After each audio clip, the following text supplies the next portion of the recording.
I'm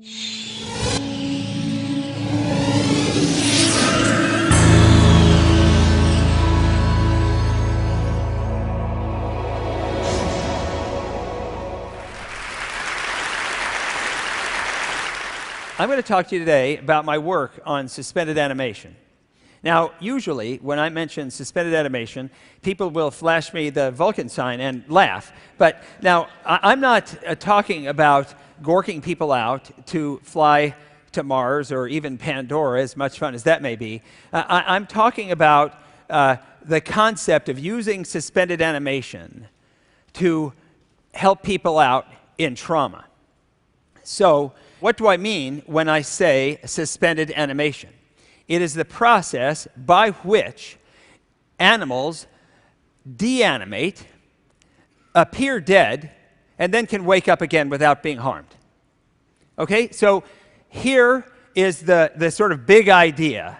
If you look out in nature, you find that as you tend to see suspended animation, you tend to see immortality. And so, what I'm going to tell you about is a way to tell a person who's in trauma to find a way to deanimate them a bit so they're a little more immortal when they have that heart attack. An example of an organism or two that happens to be quite immortal would be plant seeds or bacterial spores. These creatures are some of the most immortal life forms on our planet, and they tend to spend most of their time in suspended animation. Bacterial spores are thought now by scientists to have existed as individual cells that are alive but in suspended animation for as long as 250 million years. To suggest that that's all sort of about little tiny creatures, I want to bring it close to home. In the immortal germline of human beings, that is the eggs that sit in the ovaries, they actually sit there in a state of suspended animation for up to 50 years in the lives of each woman. So then there's also my favorite example of suspended animation. This is sea monkeys. Those of you with children, you know about them.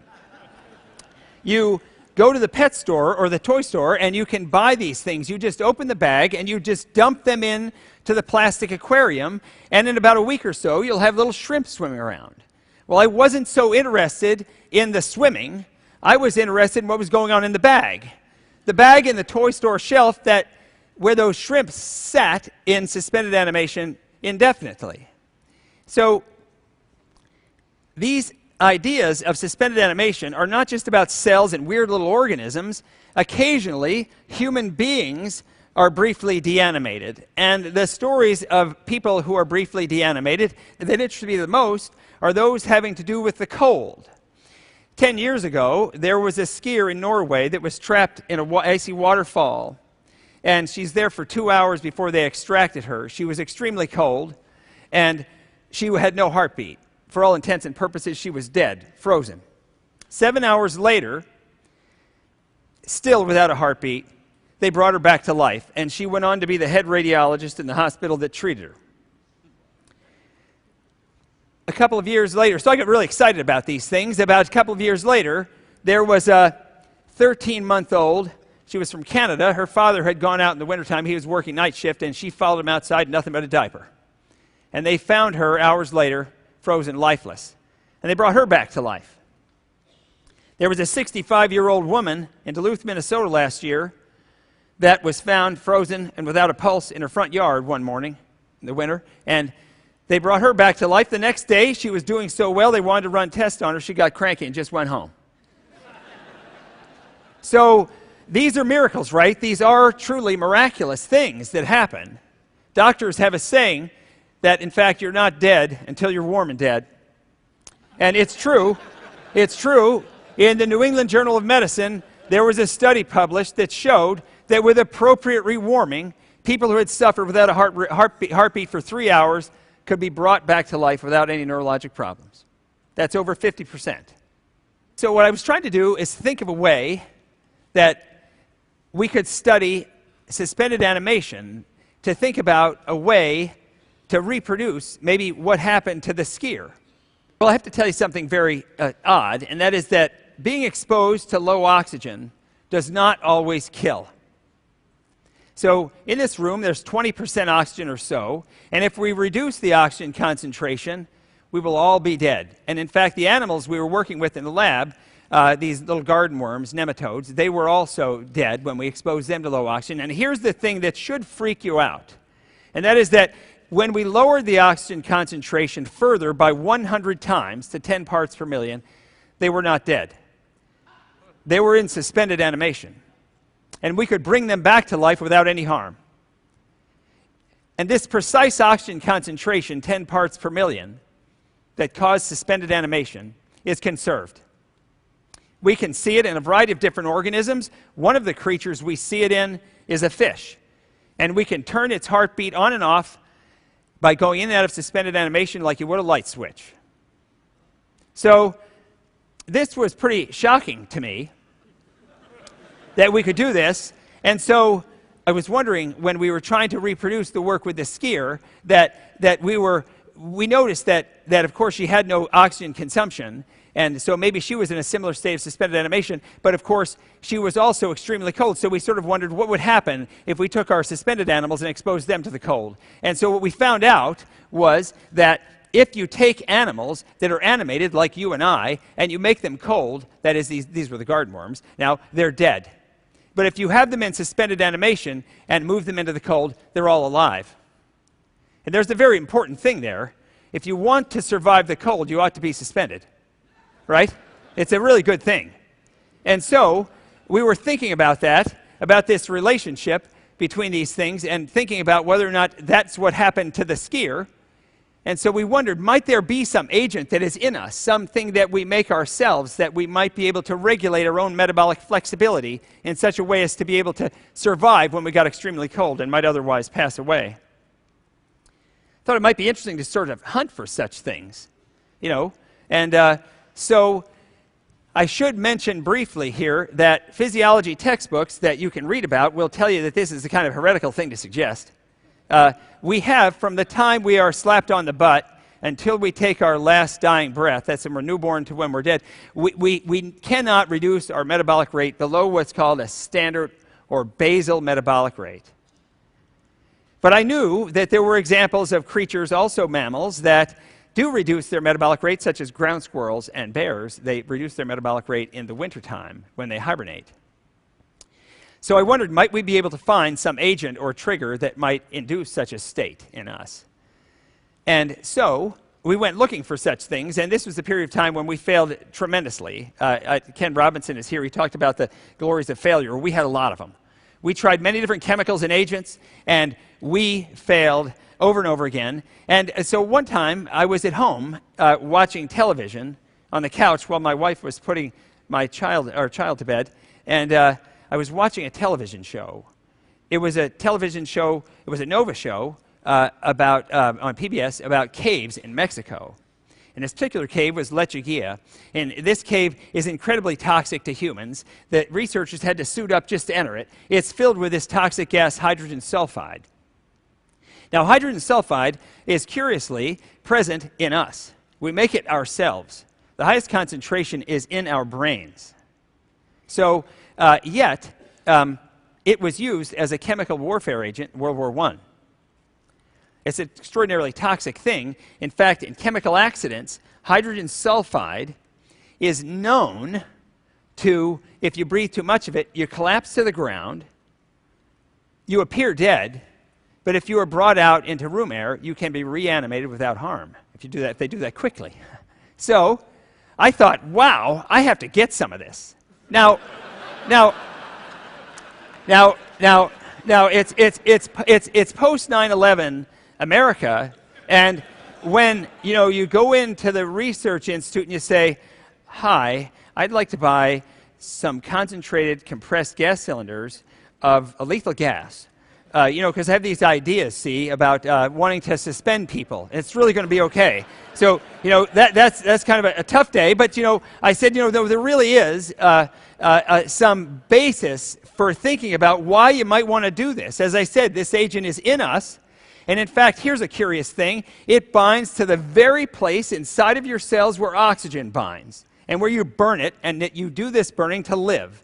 And so we thought, like in a game of musical chairs, might we be able to give a person some hydrogen sulfide, and might it be able to occupy that place, like in a game of musical chairs, where oxygen might bind, and because you can't bind the oxygen, maybe you wouldn't consume it, and then maybe it would reduce your demand for oxygen. I mean, who knows? So, there's a bit about the dopamine and being a little bit what's called delusional, and you might suggest that was it, but so we wanted to find out, might we be able to use hydrogen sulfide in the presence of cold, and we wanted to see whether we could reproduce the skier in a mammal. Now, mammals are warm-blooded creatures, and when we get cold, we shake and we shiver, right? We try to keep our core temperature at 37 degrees by actually burning more oxygen. So, it was interesting for us when we applied hydrogen sulfide to a mouse when it was also cold, because what happened is the core temperature of the mouse got cold, it stopped moving, it appeared dead, its oxygen consumption rate fell by tenfold, and here's the really important point. I told you hydrogen sulfide is in us, it's rapidly metabolized, and all you have to do after 6 hours of being in this state of deanimation is simply put the thing out in room air and it warms up and it's none the worse for wear. Now this was cosmic, really, because we had found a way to deanimate a mammal, and it didn't hurt it.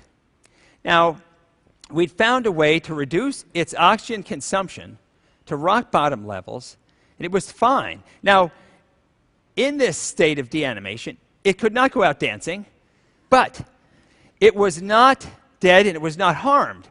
So we started to think, is this the agent that might have been present in the skier, and might she have had more of it than, say, someone else, and might have been able to reduce her demand for oxygen before she got so cold that she otherwise would have died, as we found out with our worm experiments. So we wondered, can we do anything useful with this capacity to control metabolic flexibility? And one of the things we wondered, I'm sure some of you out there are economists, and you know all about supply and demand. And when supply is equal to demand, everything's fine. But when supply falls, in this case of oxygen, and demand stays high, you're dead. So what I just told you is we can now reduce demand. We ought to be able to lower supply to unprecedented low levels without killing the animal. And with money we got from DARPA, we could show just that. If you give mice hydrogen sulfide, you can lower their demand for oxygen, and you can put them into oxygen concentration that are as low as 5,000 feet above the top of Mount Everest, and they can sit there for hours and there's no problem. Well, this was really cool. We also found out that we could subject animals to otherwise lethal blood loss, and we could save them if we gave them hydrogen sulfide. So these proof of concept experiments led me to suggest I should found a company, and we should take this out to a wider playing field. Founded a company called Icaria, with others' help, and this company, the first thing it did was make a liquid formulation of hydrogen sulfide, an injectable form that we could put in and send it out to physician scientists all over the world who work on models of critical care medicine, and the results are incredibly positive. In one model of heart attack, animals given hydrogen sulfide showed a 70% reduction in heart damage compared to those who got the standard of care that you and I would receive if we had a heart attack here today. Same is true for organ failure when you have loss of function in your perfusion of kidney, of liver, acute respiratory distress syndrome, and damage suffered in cardiac bypass surgery. So these are the thought leaders in trauma medicine all over the world saying this is true. So it seems that exposure to hydrogen sulfide decreases damage that you receive from being exposed to otherwise lethal low oxygen. And I should say that the concentrations of hydrogen sulfide required to get this benefit are low, incredibly low, in fact so low that physicians will not have to lower or dim the metabolism of people much at all to see the benefit I just mentioned, which is a wonderful thing. If you're thinking about adopting this, you want to be gorking people out just to save them. It's really confusing. So I want to say that we're in human trials now. And so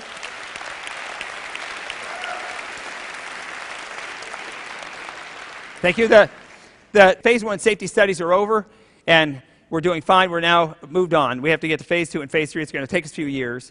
This all moved very quickly, and the mouse experiments of hibernating mice happened in 2005. First human studies were done in 2008, and we should know in a couple of years whether it works or not. And this all happened really quickly because of a lot of help of a lot of people. I want to mention that, first of all, my wife, without whom this talk and my work would not be possible, so thank you very much. Also, the brilliant scientists who work at my lab, and also others on staff, the Fred Hutchinson Cancer Research Center in Seattle, Washington. Wonderful place to work. And also, the wonderful scientists and business people at Icaria. One thing that those people did out there was take this technology of hydrogen sulfide, which is a startup company that's burning venture capital very quickly, and they fused it with another company that sells another toxic gas that's more toxic than hydrogen sulfide, and they give it to newborn babies who would otherwise die from a failure to be able to oxygenate their tissues properly. And this gas that is delivered in over 1,000 critical care hospitals worldwide now is approved on label and saves thousands of babies a year from certain death. So it's really incredible for me to be a part of this, and I want to say that I think we're on the path of understanding metabolic flexibility in a fundamental way, and that in the not-too-distant future, an EMT might give an injection of hydrogen sulfide or some related compound to a person suffering severe injuries. And that person might deanimate a bit. They might become a little more immortal. Their metabolism will fall, and they might, as though you were dimming a switch on a lamp at home. And then they will have the time, that will buy them the time to be transported to the hospital to get the care they need. And then, after they get that care, like the mouse, like the skier, like the 65-year-old woman, they'll wake up. A miracle? We hope not. Or maybe we just hope to make miracles a little more common. Thank you very much.